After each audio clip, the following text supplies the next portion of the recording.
Всем привет! В этом видео покажу и немножко расскажу, как я установил предпусковой подогреватель на автомобиль для того, чтобы был бы легче пуск двигателя зимой, когда холодно, мороз. Вот он стоит, я уже установил, новенький еще. Подогреватель я закрепил при помощи кронштейна, который был уже в комплекте, к кузову автомобиля на 2 болтика, и все, и этого достаточно. Патрубок от двигателя цилиндров подключается к нижнему патрубку подогревателя, а уже от печки радиатора салона уже подключается к верхнему патрубку подогревателя. Вот так, как и я подключил. Значит, немножко теперь по конструкции, так скажем. Подогревателя размеры: длина 18 сантиметров, ну и ширина 8 на 8 примерно сантиметров. Сам корпус алюминиевый сплав. Диаметр подключения патрубков 17 мм. Мощность подогревателя данного 2000 Вт. К данному подогревателю есть подключенный кабель. Вот такой провод, так скажем. Провода длина примерно метр. Данный провод морозостойкий. Есть внутри устроена защита от перегрева. Если вы забудете его выключить, сработает защита и он отключится. В этом подогревателе есть вмонтированный внутри циркуляционный насос, центробежный насос, так сказать. И это очень-очень большой плюс.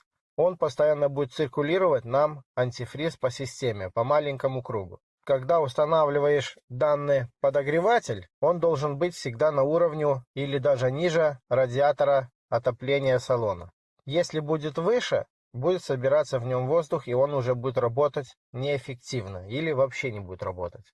Но это больше касается тех подогревателей, в котором нет устроено циркуляционного насоса. Если есть насос циркуляционный, как в этом, устроенный уже внутри, то как бы это не сильно и страшно. Но лучше всего ставить хотя бы, стараться на уровне отопления салона радиатора. Тогда будет на 100% работать. Не будет так завоздушивать. После установки нельзя сразу включать в сеть. Надо обязательно немножко покататься, где-то стать под горку, погазовать. Одним словом, развоздушить систему охлаждения, чтобы не было воздуха. По-другому можно сжечь данный подогреватель, так как в нем не будет антифриза, а будет именно воздух.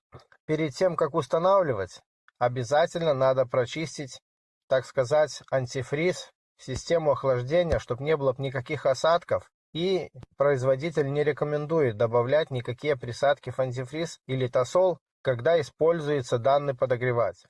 Вроде бы все рассказал, что знал. Теперь давай попробуем включить данный подогреватель в сеть 220 вольт. Попробуем его немножко протестировать, так сказать, посмотреть, как он работает. Ну что, включаем. Заработал.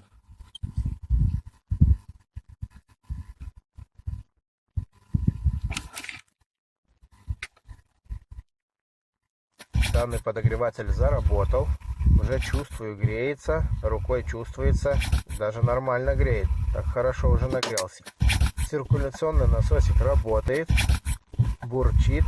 И немножко бурлит антифриз. Это уже хороший знак. В инструкции написано: производительность данной помпы, так сказать, циркуляционного насоса 8 литров в минуту. Ну, на такой маленький, я считаю, неплохо. Как видим, вроде бы все греет, все супер. Я думаю, будет все нормально. И еще думаю, что надо именно сам подогреватель утеплить. Потому что если будет большой мороз, то, что он нагреет, то и отстынет. Он сам отстынет. И это будет намного лучше. Минут 30 надо, чтобы он погонял, а то и 40. Тогда только немножко слегка нагреется охлаждающая жидкость в двигателе. Хотя в инструкции написано, что данный подогреватель нагревает спокойно до 75-85 градусов. Ну вот, прошло минут 20, уже серьезно нагрелся. Самое главное, что он работает и греет. Хотя бы теперь.